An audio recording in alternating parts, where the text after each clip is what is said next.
Well, about the most boring 3 quarters of football you could imagine, but ended pretty watchable thanks to Adrian Martinez as the Jets fall just short, losing to the Philadelphia Eagles in their preseason finale 19-17. And I actually think there is a decent amount to unpack on the very back end of the roster, talking about the last final 5 spots.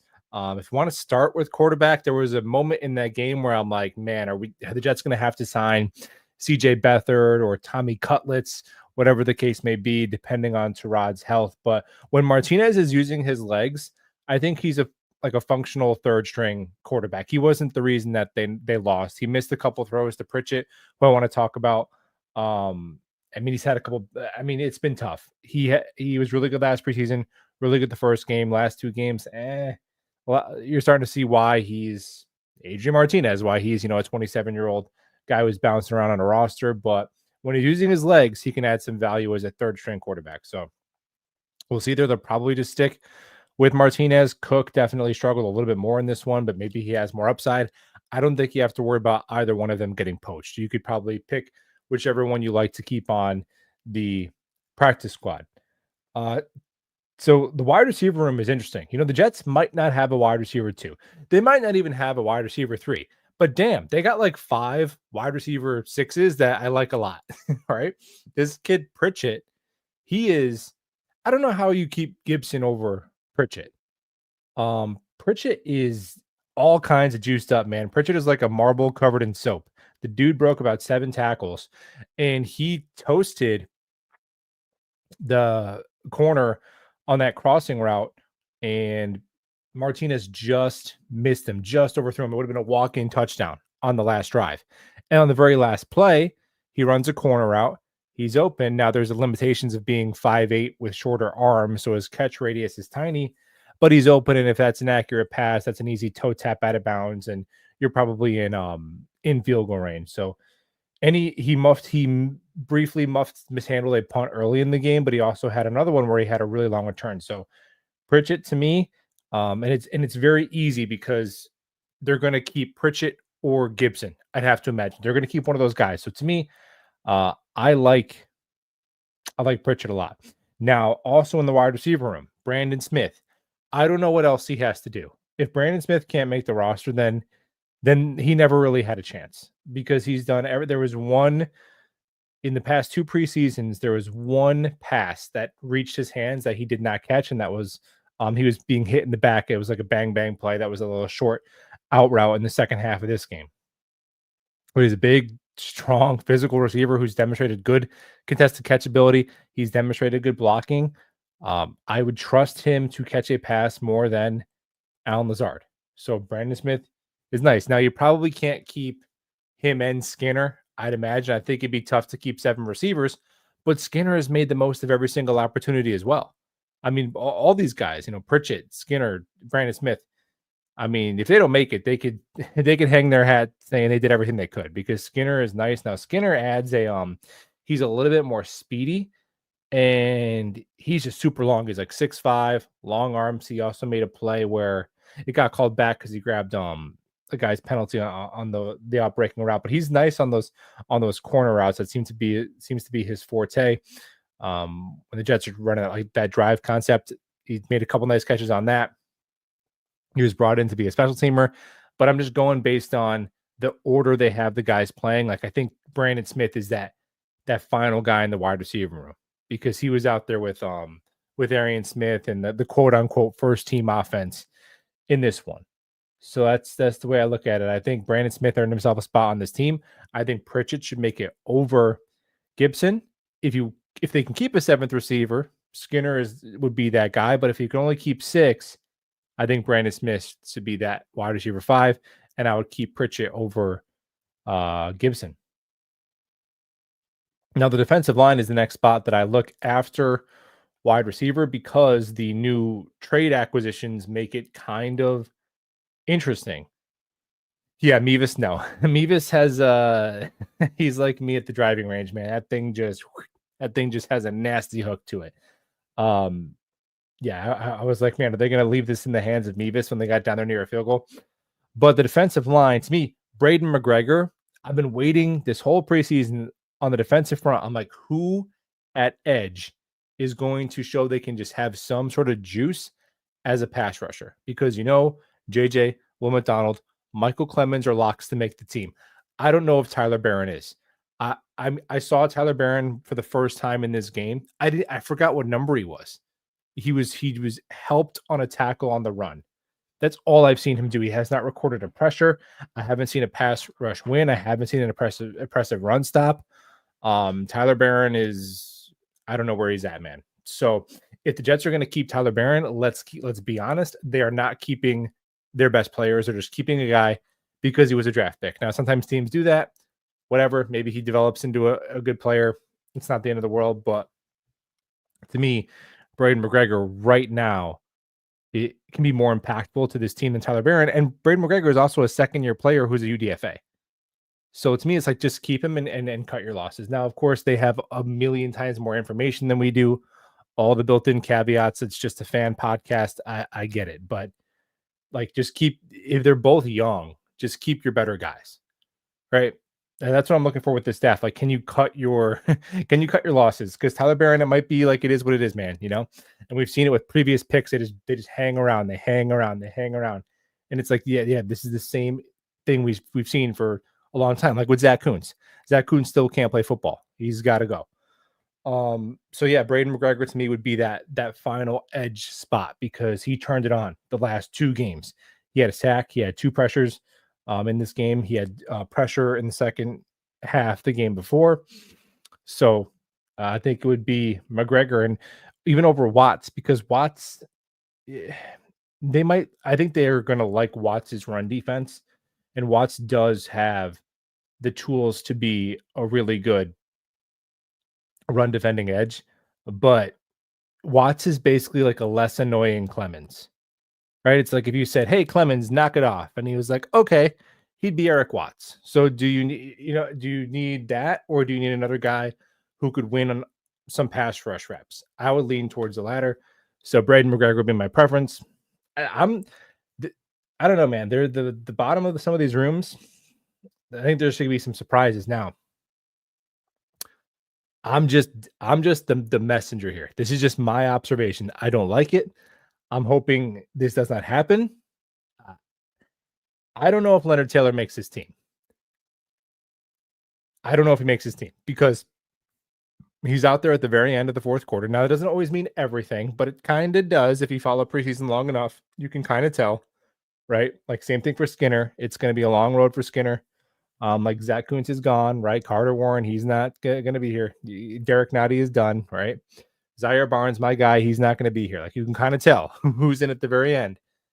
Leonard Taylor, dude, if JJ is limited, Leonard Taylor might be this team's 3rd best pass rusher. And he's made some nice splash plays as a gap shooting run defender as well, even though he's not a quote unquote like run stopping defensive tackle.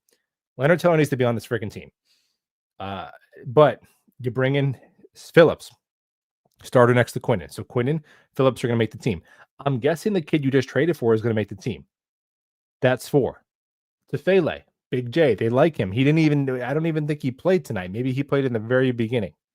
He's going to make the team. And then we didn't even get to Cowart. Like maybe Cowart being on IR to start the season, that solves one spot. But are you going to keep 5 defensive tackles? I would keep 5 defensive tackles. And then when Cowart comes back, you figure it out from there. Maybe somebody else is banged up by then and it solves it for you. So that's not like my opinion of Leonard Taylor. That's just me looking at the information that we have, which is limited as fans. It seems like Leonard Taylor was out there fighting for a spot, which like you just keep your best defensive lineman because they're going to have like an NPC at edge. They're going to have, like Jake Asman as their 10th edge. Matt O'Leary is be lining up at edge and we're going to cut Leonard Taylor. Maybe putting this out in the universe, we'll do reverse psychology and we'll be all good. But I didn't like seeing Leonard Taylor out there that late. Tight end. I mean, Beck was out there late, but Beck's got to be on the team. There's only so many bodies that some guys have to play, right? Beck's got to be on the team. I know Rich Cimini put out a tweet like Beck might be fighting for his roster spot. Yeah. I mean, go ahead. Cut cut Andrew Beck and Leonard Taylor, Muji, and we can just skip right to Nick's season. Please, no, come on. We need those guys.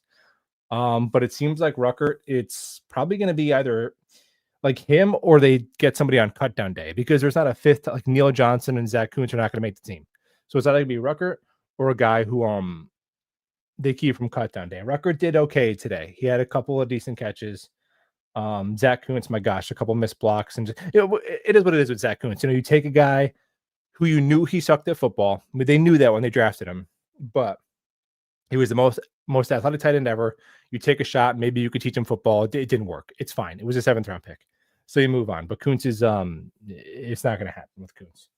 Now at corner, I think corner is the position where the Jets are most likely to have a player that they cut be rostered by another team.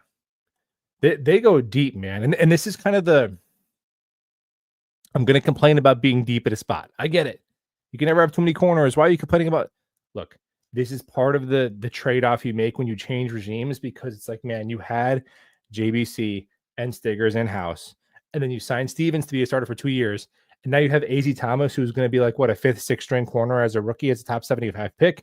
And again, we have Matt O'Leary at edge, and now we have a 3rd round pick corner who might not even be active on week 1. Not ideal. Not ideal. It's not even anything against AZ Thomas. I mean, a lot of people said, oh my gosh, he could have gone in the 2nd round, whatever. But right now, partly due to an injury, partly due to because he's a rookie, he's behind Stiggers, he's behind JBC. So he is like 2 injuries away. He's an injury away from probably being active week 1. He's 2 injuries away from seeing the field. Top 75 pick.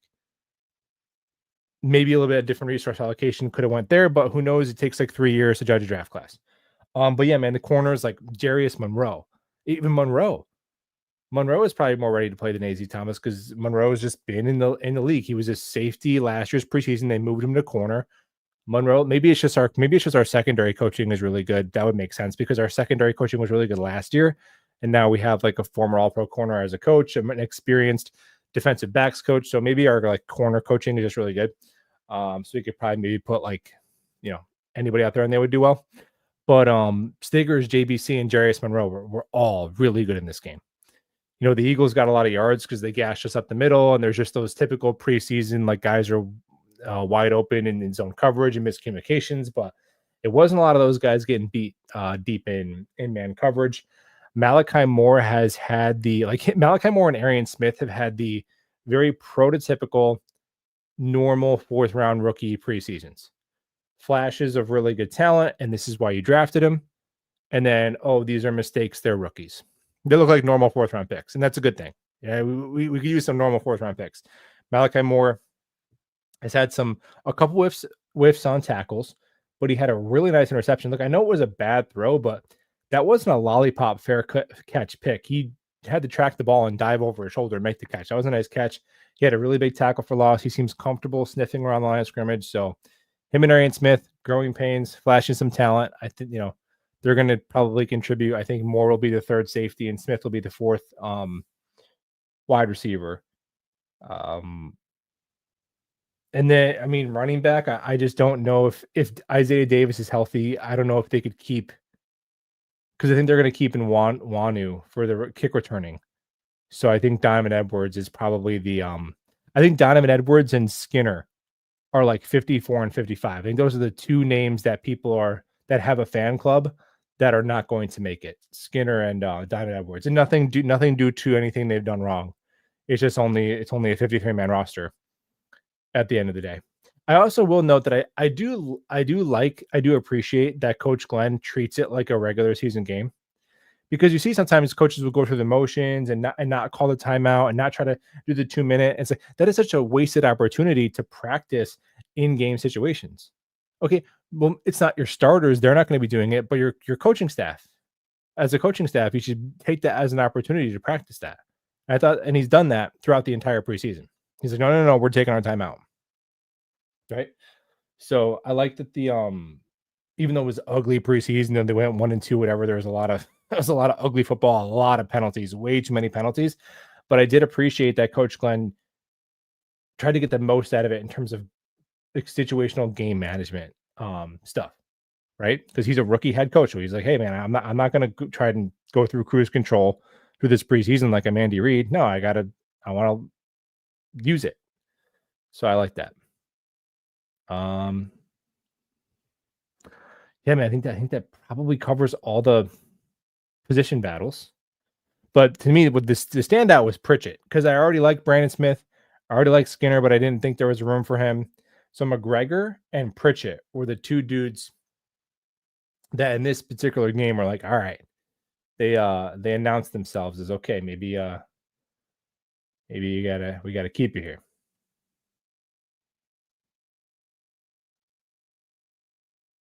Can't wait for the regular season. Yeah, we're almost there. Defense needs to F up Rodgers. Yeah, it still feels like we are a ways away. 1, 2. So is it 2 weeks or 3 weeks? When is the season opener? September 7th. Okay.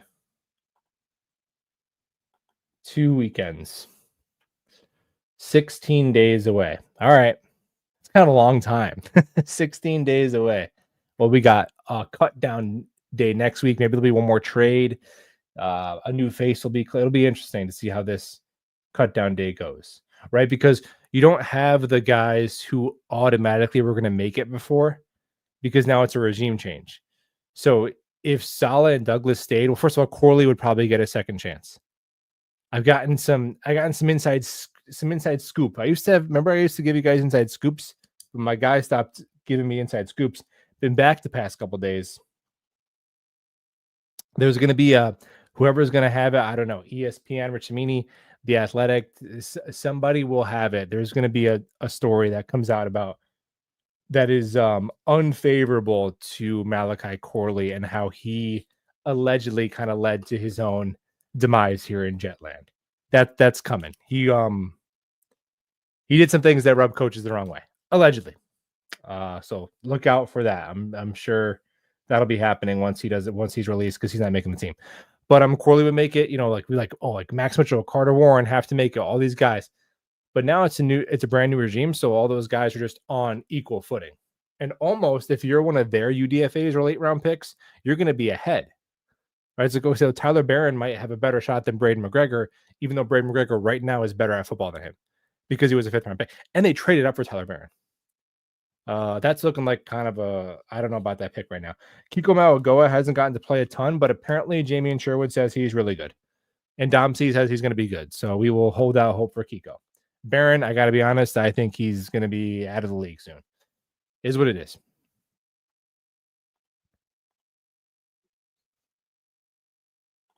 Pritchett, Skinner, and Brandon Smith should be rostered above Gibson, Corley, and Lazard.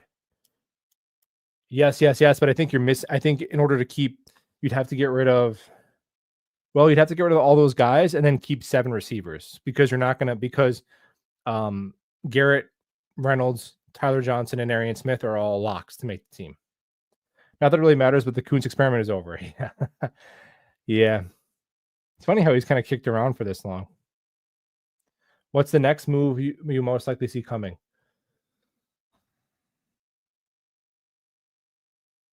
I don't know. Well, there's going to be at least one guy who's not in-house who makes it. What position will that be? I don't think it's receiver. I think it could be edge or tight end.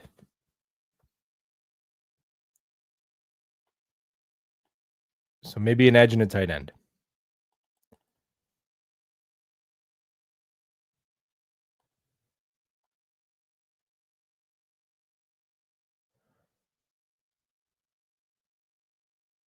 We need another tight end if somehow Beck doesn't make it. If Beck doesn't make it, I need to know like why.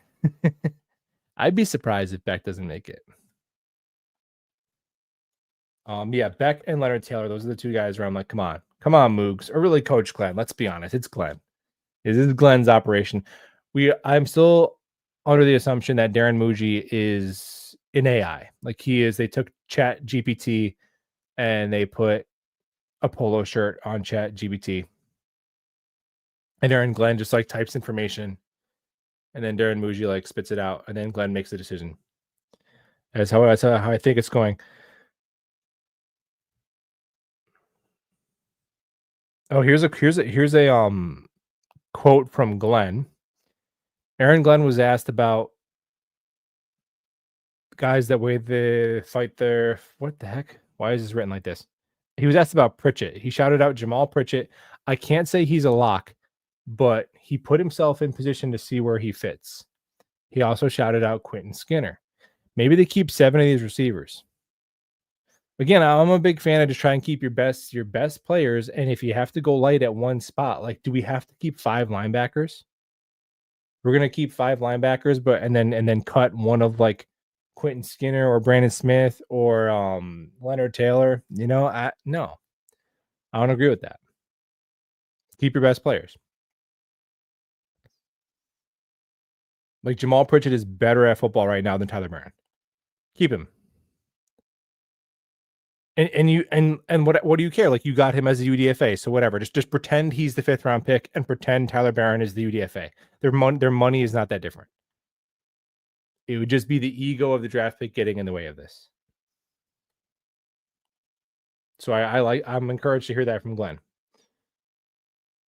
I like to see us get Clowney. Yeah, I'm surprised that. I mean, it's pretty late. Like, I know some guys don't want to do camp, but now it's like, dude, you got to get here if you want to play week 1. Like, you got to get here by, mid next week.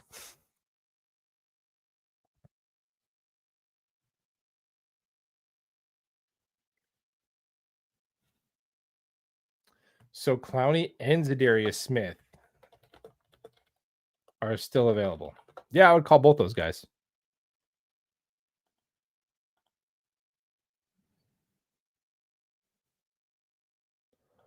Leonard Taylor is better than Briggs. I don't have enough information down on Briggs to really have an opinion on that, but I think they're very different. Briggs, from what I can tell, is a very strong run defender. I want both. Like, I think Briggs is a nice get. You have 3 more years of contract control. He could be the backup to Phillips as your run defender, which Phillips is basically like the anti-JFM. It's the reverse JFM trade. It's like, oh my gosh. Like, all the Vikings fans are like, how could we get rid of this guy? And then other Vikings fans are like, his stats aren't that good. And it's like, you don't know ball. That's what they're debating over there. But yeah. And again, that's just 100% my guess. Don't if I said a guy that you like I might think might not make it, I know nothing more than anyone else. So I could be 100% wrong.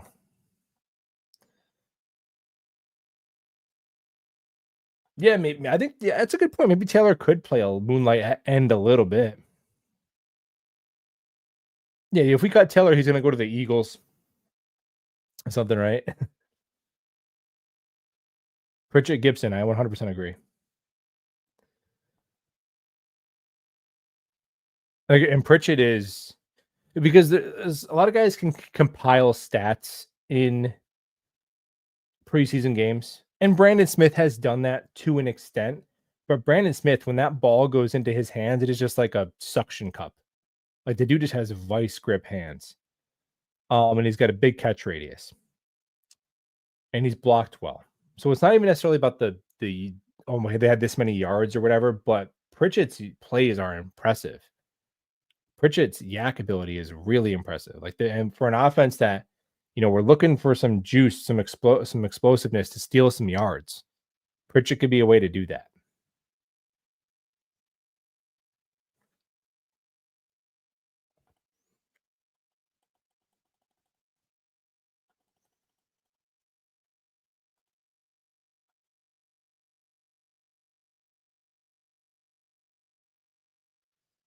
Who's the edge rusher for the first 2 names? Jonathan Kingsley, who's not bad as well. I think he could be in the mix as well. He's had a couple pressures too, number 57. Yeah, he's all right.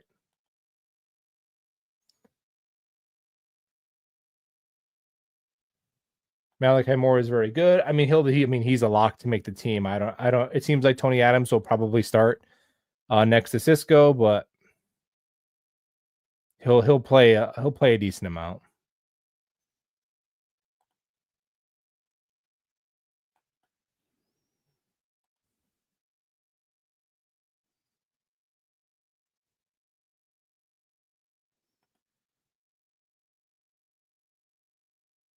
Donovan Edwards is gone. Yeah, because I think they want to keep Nwanu. And I don't think they can keep 5 running backs unless Isaiah Davis goes on short-term IR. Then Edwards can sneak on. Ruckert is gone. I take Beck over him, but there's probably room for 4 tight ends, right? So Mason Taylor, Andrew Beck, Stone Smart, Ruckert could make it as the 4th. It's wide receiver 2 or it's malpractice. Well, okay, but then we're talking trade. You're not getting a wide receiver 2. I was texting one of my buddies about this. He's like, we have to get a wide receiver 2 on cut down day. It's like okay, we have to get a furnace at the flea market. They don't have any furnaces here. They have microwaves. Well, your microwave is Quentin Skinner. That's fine. Well, but we don't have a furnace. Okay, you don't have a furnace, but you're not getting it at the flea market. So you got to go to Home Depot. I don't know. Do they have furnaces at Home Depot? I don't know. Where do you get a furnace? I hope the guy who checked mine last said it has 7 more years left. So hopefully I don't need one for a while. But you get what I'm saying? Like wide receiver 2, you need to. That's a trade, and that's a significant trade because the dude who just went to the Saints was like a wide receiver 3, maybe low end wide receiver 2, went for a 4 and a 7. So who are you giving up a 3rd round pick for, right? For wide receiver 2. We're not getting a wide receiver 2 on cut down day. I like Alec Pierce. I would love Alec Pierce on my football team. I don't know if he's available for trade. Brandon Smith is cut. I am riding. Yeah, I hear you, man. Skinner looked better than Brandon Smith. I mean, I don't think you're crazy. I think Skinner and Brandon Smith have both taken advantage of like pretty much every opportunity they've been given. Brandon Smith had 1 drop. Quinn Skinner had 1 penalty, but so they each made 1 mistake in 3 games and made a whole bunch of plays. The reason I would lean towards Smith is number 1, he's just been in there earlier, so it's like just the easy math of he's higher in their pecking order. And he's been in an NFL practice squads kind of before, so he's a little bit less green. And I think if you're cutting Lazard, Smith probably gives you more as a blocker than Skinner. But it's close. It's a matter of flavor. I like Smith last preseason, so I'm already committed. But Skinner has made a lot of plays as well.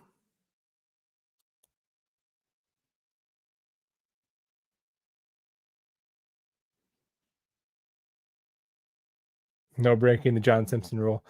If they want to trade for a player, as long as it's a player that's going to be here for a while and is young and durable, and you cannot part with your 2nd round pick next year. You cannot give up that 2nd round pick next year, and you don't have a 3rd next year. So who are you trading a 4th round pick for? You want to trade your 4th round pick for a receiver who you think could be a wide receiver 3 for you for a couple years? I don't know who that player is or if they exist. Okay, maybe you want to do that. Is that player going to be that much better than Arian Smith? That's just a question that they have to ask themselves. I don't know. But you might have to trade up for a quarterback next year. And that is not anything against Justin Fields. I'm excited to see what Justin Fields has, but we're choosing not to live in reality if you don't think that this team has prepared for the possibility that they're going to take a quarterback next year. That's choosing to not live in reality. And I do my best to try and at least live in reality on this channel. Hard as it can be as a Jet fan. Yeah, I would like Zadarius Smith too, man. Adrian Martinez and Brady Cook. I think if they're going to keep a 3rd quarterback just for emergency, I would go with Martinez. I don't know. I guess maybe I'd probably go with Martinez. I just think his improvisational skills could give him a fighting chance, but I think if either one of them had to play in a game, it'd be pretty tough. In a regular season game, it'd probably be pretty brutal.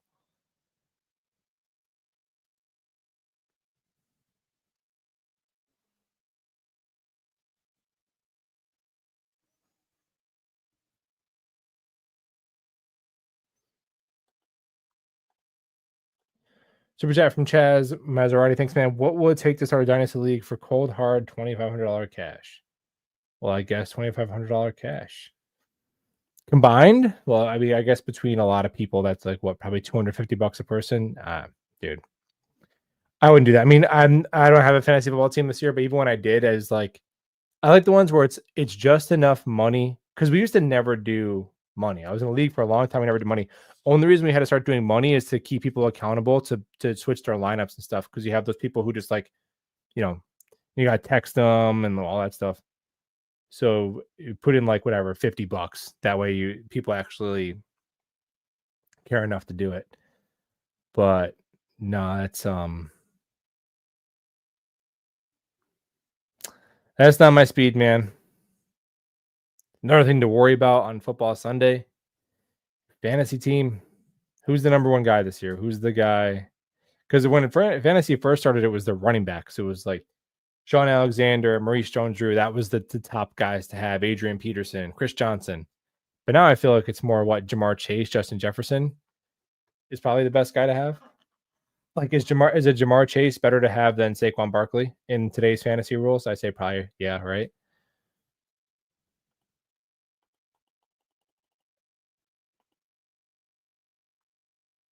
But I appreciate the super chat, man.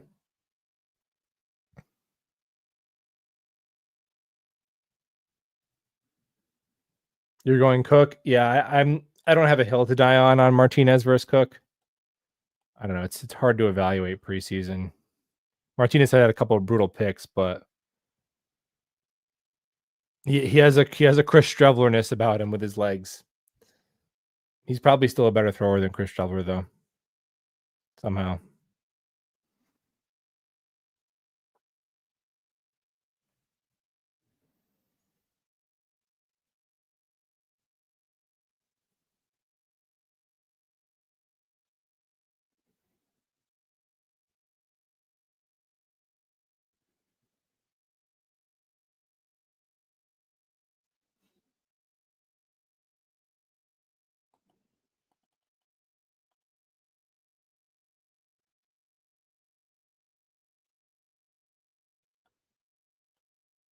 Yeah, I don't think either Martinez or Cook would be taken.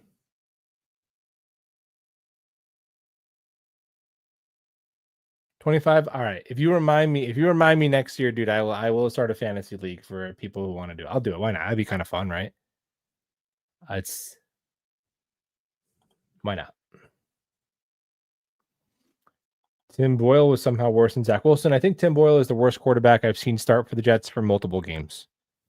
There's a lot about like I think Tim Boyle is worse than Bryce Petty. He's definitely worse than Zach. Greg McElroy, like he's in that Greg McElroy territory.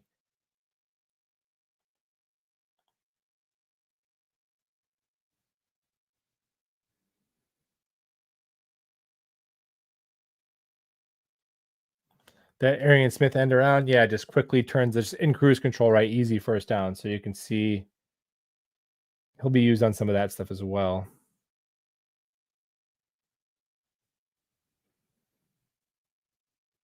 Oh, Luke Falk. I forgot about Luke Falk. I think it's probably recency bias, but I think Tim Boyle might be worse than all of them. Like Tim Boyle was genuinely horrendous. And even in college, he was awful. Clemens will be on the roster. Yeah, I definitely think so. The thing is, like, he's better than the guys we have behind him at edge if he's not committing penalties, which is a big if. I'm not convinced he can stop doing that, but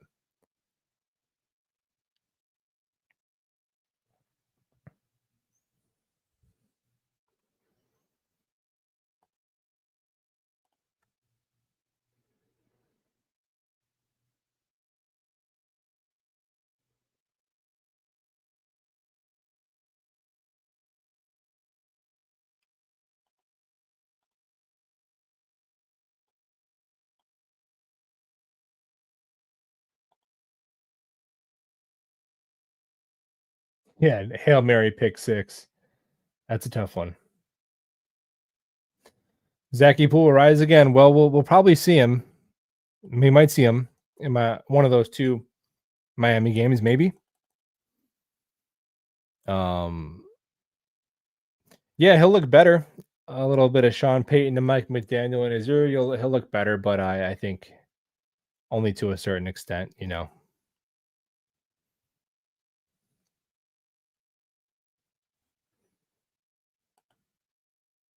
I would want to see an alternate reality if he went to a good team, just to see.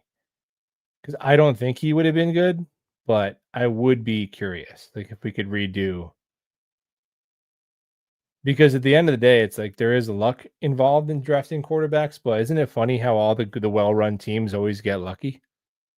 Isn't that funny? It's kind of weird. How Patrick Mahomes goes to Andy Reid and they sit him for a year and he has like a good team and a good plan and a great coach and he ends up being good. And Lamar Jackson like wasn't the first, second or third or fourth quarterback taken and a lot of people said he should play wide receiver. But he goes where there's a Hall of Fame coach and he sits for a year and he's good.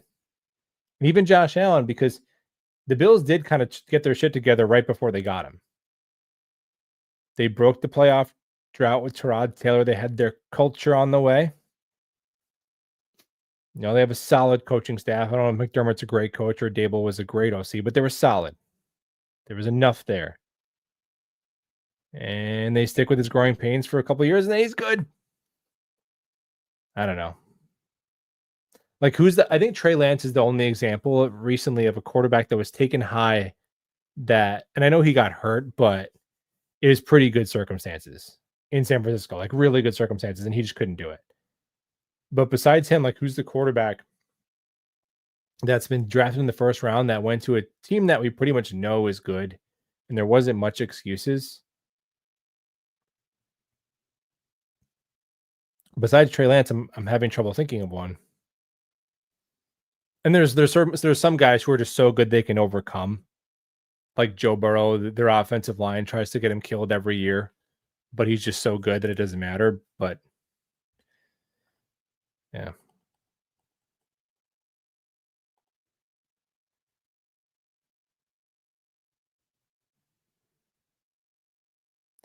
A solid offensive line in place. Yeah, and just solid. Doesn't even have to be great. You just can't have a terrible one. You know? If you have a solid offensive line and an even decent coaching, even that alone, like what if Sam Darnold had all those same crappy weapons, but a solid offensive line and solid coaching? You don't have to, and Jaden Daniels is proof. Like you don't have to have it because that Washington roster, people would have looked at it and said, "You're not ready for a quarterback." Since they made the conference championship and then they upgraded at both tackle spots, right?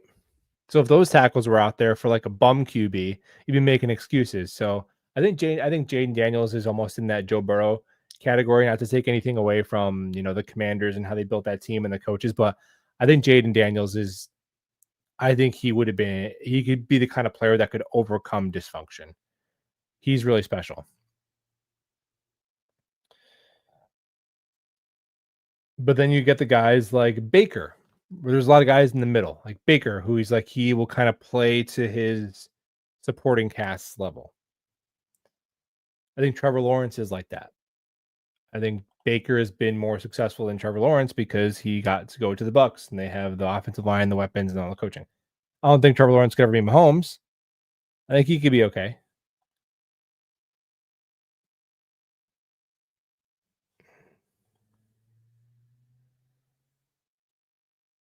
Put KOC or McVay on last year's team and win 10 games. Well, I think those are two different levels. Like McVay, I think and KOC is a great offensive play caller, but McVay is a different kind of dude. So McVay, yeah, probably. Um, yeah, that was poorly coached. Poorly coached for sure. Is Skinner making the team? I have no idea, man. A lot of people hope so. What if I did I want to add a poll. Can I add one? I want to do a poll for Skinner. Yeah, I'm gonna start a poll. Okay, so let's do who should make it.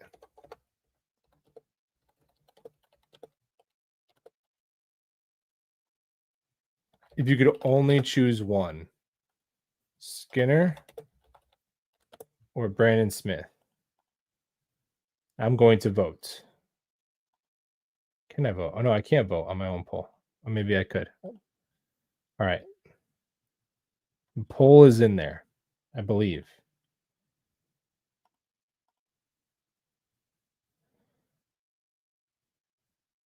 So Brandon Smith, early voting is in, and Brandon Smith is taking it by a wider margin than I thought so far.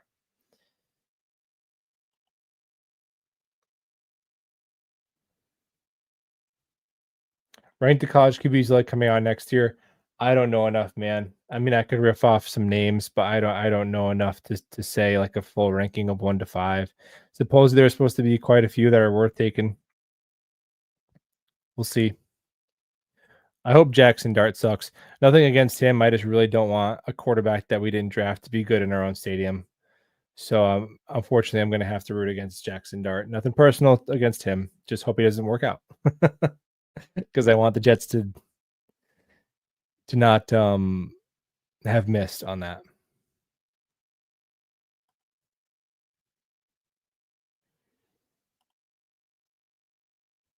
Yeah, Smith seems to be the clear winner.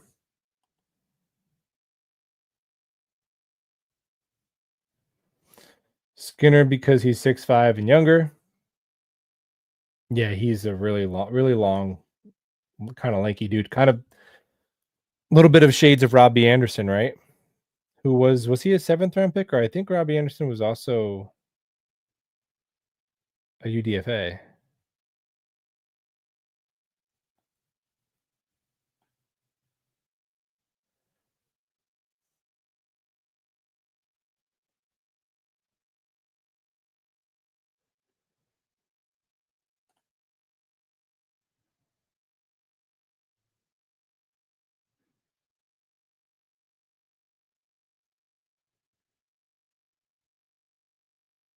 We don't have a good history of drafting Penn State players. Yeah. Yeah, lots good. Oh, Membu is being nitpicked pretty good. Had the penalty, second penalty, the guard should have been called in the guard. But he gave up one pressure in 11, 6, 7, 23 pass blocking reps in the preseason. He gave up one pressure. He did technically commit 2 penalties though.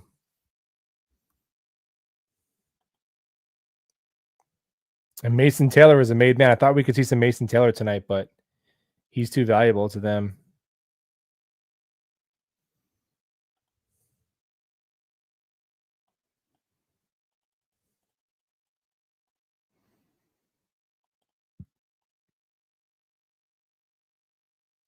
Skinner is Alan Lazar with hands. I think Brandon Smith is Alan Lazar with hands. Skinner is, I mean, let's be honest, guys. I don't know if there's that big of a difference between the Josh Reynolds and Tyler Johnson and Skinner and Brandon Smith. I don't know. Like Josh Reynolds is one of those players where he could bounce back and be like, oh, he's a below average wide receiver too. Or he could be like, oh, he's done in the league. There's a big variance there, right? Which is why I get people saying wide receiver 2, but you have to make a trade to get a wide receiver 2, and the trade still has to make sense in a vacuum. You can't now just trade away a second round pick because you're panicked. Then you go into next year, you don't have a second round pick, you don't have a third round pick. Which is why I'm looking at that AZ Thomas pick, and that's because I'm like, you should have got that done already. Now I know you got to take the best player available on your board. We'll see how it all shakes out. But we'll see.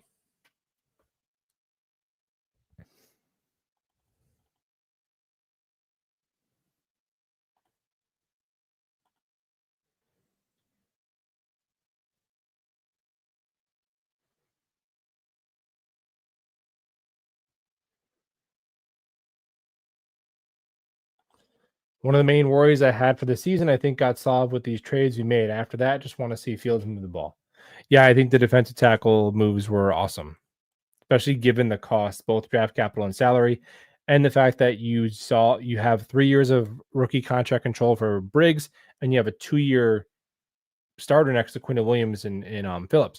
So you might not even have to draft a defensive tackle next year because you could still have Phillips and Quinn as your starters, and you could have Briggs and Leonard Taylor as your young backup guys.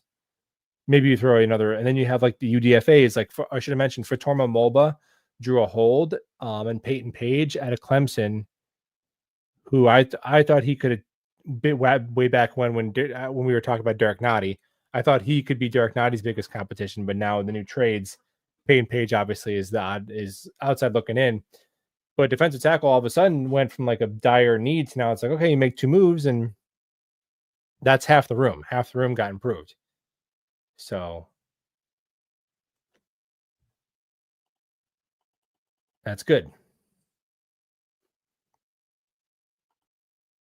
And I don't think it's that they prioritize defensive tackle over wide receiver, but the cost, like they got a starting defensive tackle in Phillips. Now maybe he's a below average starter. I think that's probably fair. He's a below average starting defensive tackle. But would you got a 6th-round pick? You're not getting a below average starting receiver for a 6th-round pick. Right? You're not going to get somebody who's better than Josh Reynolds. It's not great. Josh Reynolds isn't great, but still, if you want to get someone better than Josh Reynolds, it's still going to cost more than a 6th-round pick for a starting level receiver, even a wide receiver 3/4. It's going to cost more than a 6th, 7th-round pick swap. So I think they improved the thing that was the cheapest to improve.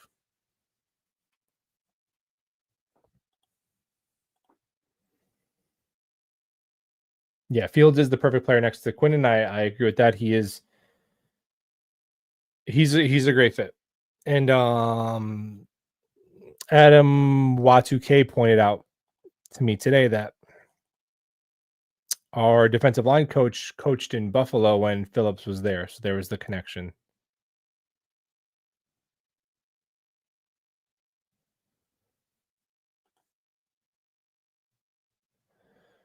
Next draft, we need another wide receiver in the draft. Yeah, if I'm doing a mock draft for 2026, if outside of what might happen or might not happen at quarterback, I think like a 2nd-round wide receiver be a good place to start.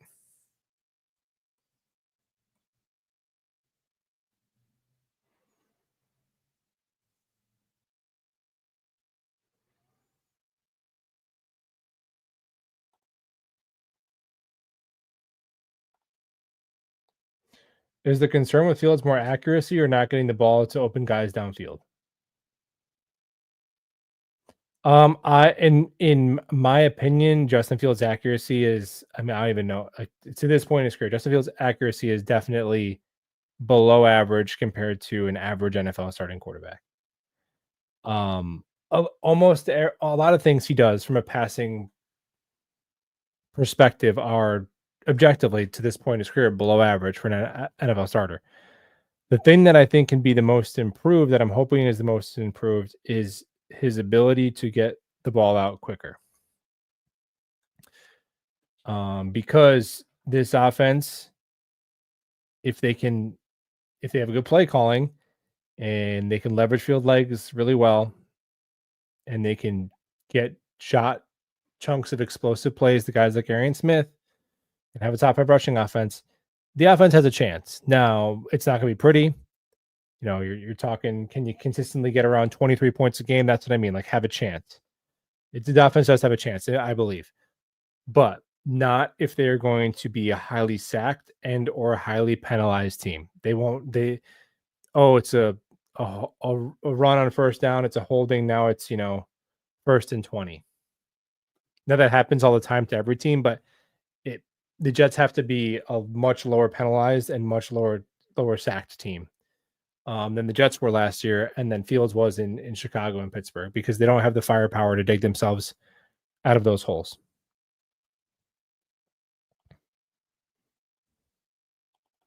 Ironically, in my opinion, Justin Fields' accuracy on deep balls is better than his accuracy on intermediate passes. His accuracy on intermediate passes is It's not good for an NFL starter, right? Because obviously, I mean, obviously, like we can, if Justin Fields was a highly accurate, like elite processing quarterback, he'd be like an MVP because he's insanely athletic and he has a rocket arm, right?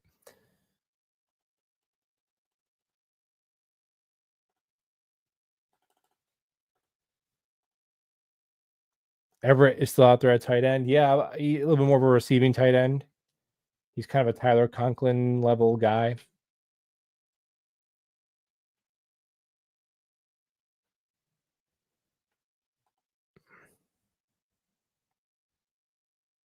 Right. Well, I think the processing is tethered to getting the ball out quickly. Like, uh, how quickly do you make the decisions?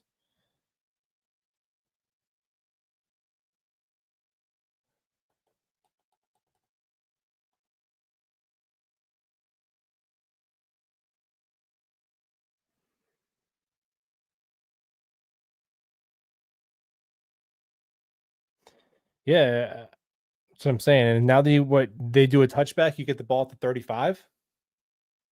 You get one first down, and now you're almost can be in fourth down territory because you're out in your midfield in the no man's land, and you got tush push. You gotta stay ahead of the chains.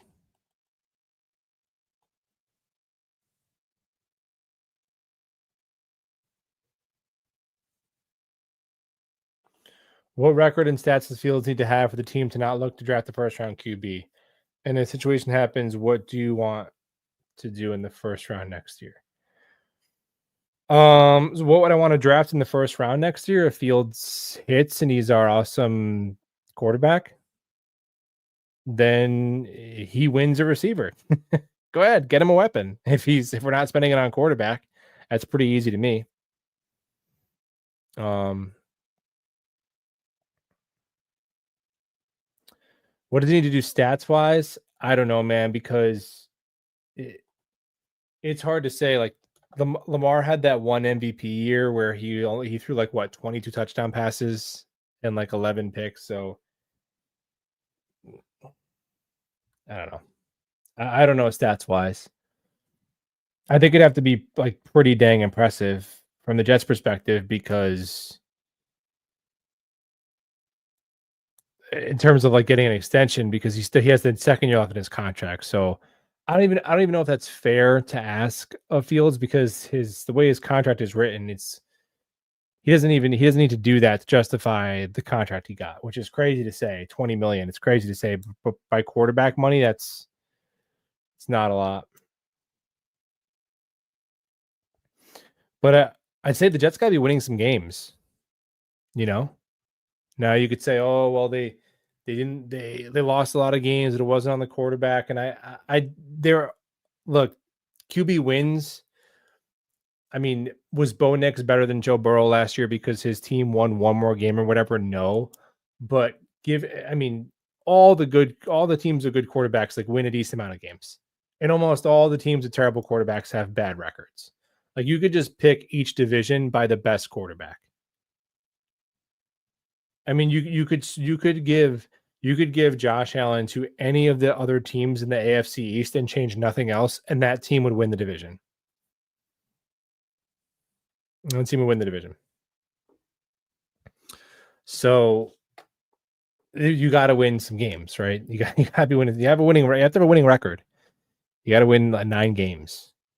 Now, is that fair to put on one player? Probably not, but there's no world in which it's like, oh, we won 6 games, but we have our answer at QB, and we don't need to look forward to don't need to even look at one in the next year's draft. That's just not real.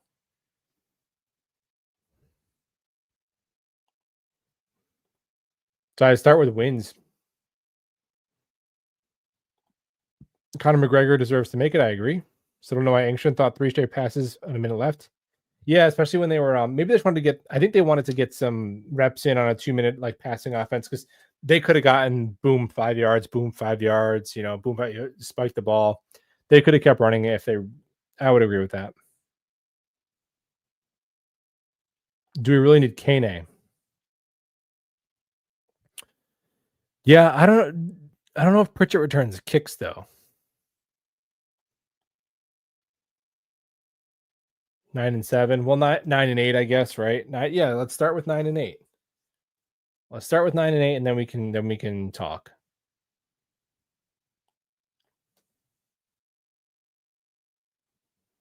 Because and also, what if you go 9-8 and Fields looks pretty good, and you take a first round quarterback and you say, okay, Justin, you have one more year left on your deal. Go ahead, you're the starting quarterback. It's your job until it's not. Oh, then he goes out there and crushes it, and he does even better, and you win 11 games. Well, then you have what I call the biggest of first world problems, right? But let's get there first. Let's get to that. Let's get there first.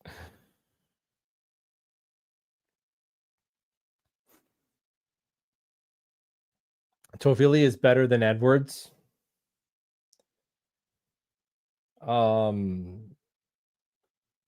He might be. He might be. I don't think Toffoli really has a really chance to make the team though. If they're going to keep another back, they'd probably keep Edwards. Why isn't Wanu also not the punt returner?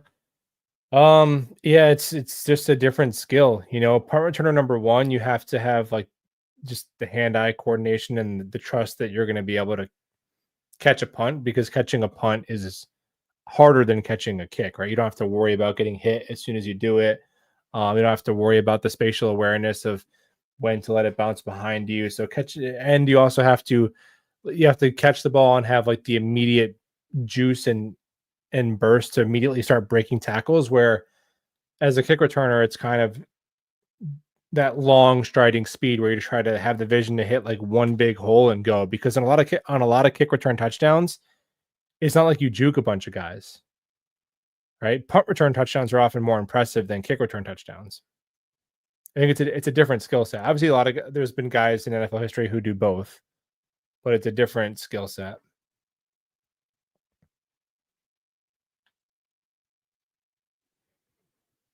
I remember it was like 2 years ago, my mom found out that it was difference between punter and kicker, and she was like, her mind was blown. And then when she found out that there was a snapper and then a long snapper, a specific guy to snap it only when because as a football fan, you take it for granted, but if you're actually explaining that, like, yeah, that is pretty crazy. Like, oh, now we have to snap it further. Hold on, you got to get out. We got to bring in this guy. But it's pretty amazing how you rarely see bad long snaps, like pretty rarely. Those guys have like almost no margin. They have to be nearly perfect or they can't have that job.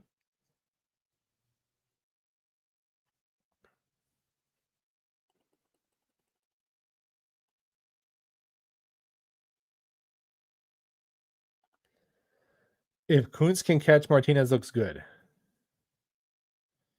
Yeah, Martinez played awesome in that fourth quarter. I felt for whatever this is worth to Martinez, the Martinez hive. When we were down by 8, I was like, I think Martinez is going to come back and win this game with his legs and his off script ability. Sure. But that being said, we're still talking about a third string quarterback. Like, does he look good for a third string quarterback? Because I don't think anyone thinks he's like, oh wow, we don't need Tyrod because we have Adrian Martinez, right? The debate is like, is he better than Cook? Yeah, probably right now I would keep more. I don't know. They're both kind of. We do this every year. Who was the guy we had last year? Peasley, right? Where is he? He's probably not even in the NFL. But I believed. I was like, it's Martinez time. We're gonna win. And to end that, I think that Edwards got in on the 2-point conversion. That should have been that should have been good.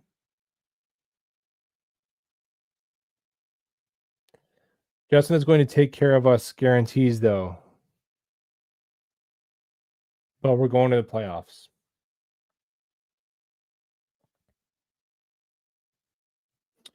Well, if we go to the playoffs, then what I would do is I would put a parlay together, bet the Jets to make the playoffs, and then you can get I don't know if you can get all these together, but you could if you believe the Jets will make the playoffs, you can make quite a bit of money, because if the Jets make the playoffs, I'd bet you there's a really good shot that Aaron Glenn wins Coach of the Year, and that Justin Fields wins Comeback Player of the Year.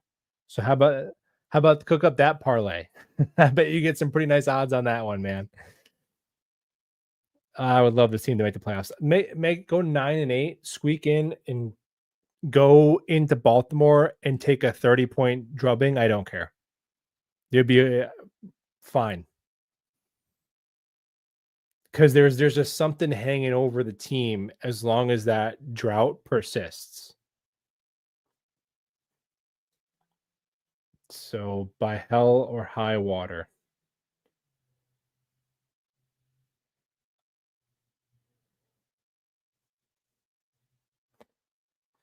Yeah, Koontz, that was such a bad drop too.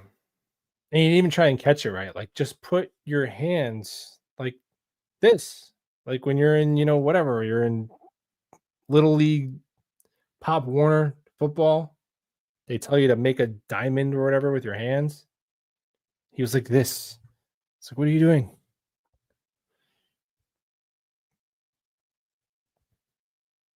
Yeah, Edwards had 100 rushing yards in this preseason, called back by penalties. It's pretty crazy.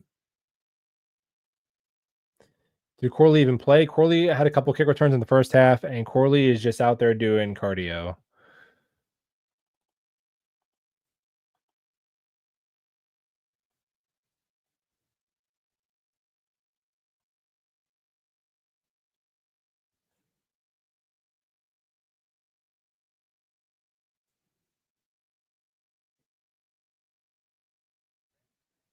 You'd rather come in last to make the playoffs and get flogged? I disagree. I mean, I could understand that argument of like you'd rather have the number one pick than win like 6 or 7 games. I get that. I get that. Some people, I know people get mad about that. Like you can't root to lose, or like when we were that one year when we came back and beat the Commanders to not be able to even be up there when Jaden Daniels is being drafted or whatever. It's like, dude, oh, for the culture, we beat the Commanders. It's like, no, no, I'd rather the higher pick. But making the playoffs versus a higher pick, yeah, I would take the playoffs a million times out of a million. Life's too short, man. Life's too short. You take the playoffs if you could get it.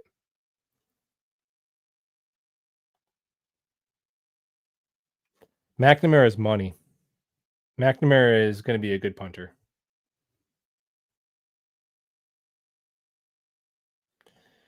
Yeah, Corley. He got a little bit of work in last preseason, but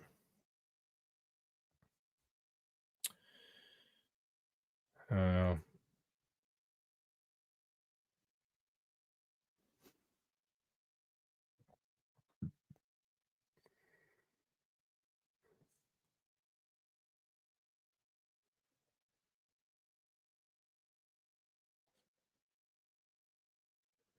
Yeah, we need a playoff draw over. I completely agree.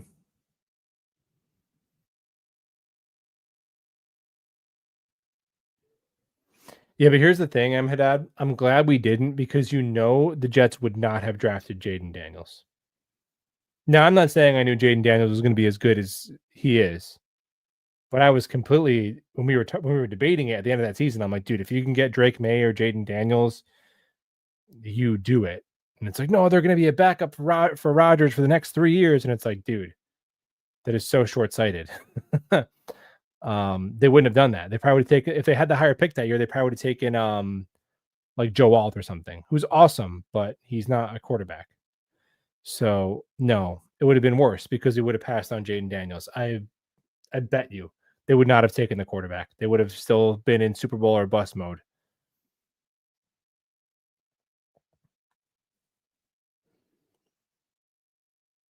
And that is why teams often give GMs so much job security because it's really hard to operate a football team on like 1 to 2 year windows. So when it gets at the end of their rope, that's when you end up with now we have 2 second-round picks gone for Rodgers, a third-round pick gone for Devontae, a third-round pick gone for Hassan Reddick. There's all the holes on there's the whole every hole on your roster that we point to. There they are, and the wasted picks like Corley and Ruckert along the way. No, if they would have made some noise, it would have been worth it, right? But it just is what it is now.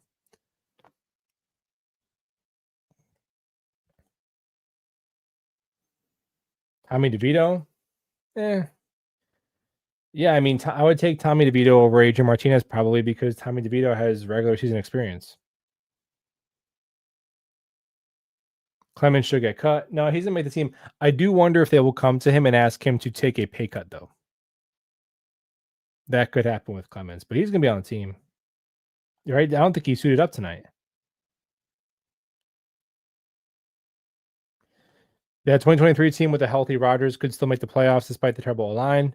Yeah, because they had a top 5 defense and a kicker punter duo that was like the best in the league.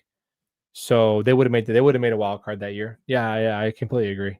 I mean, dude, they won 7 games and they had forget Zach. They had what was that like 4 games combined between Tim Boyle and Trevor Siemian, and that was Rodgers pre his ACL being ripped in half. So yeah, they would have made the playoffs. They would have made the playoffs.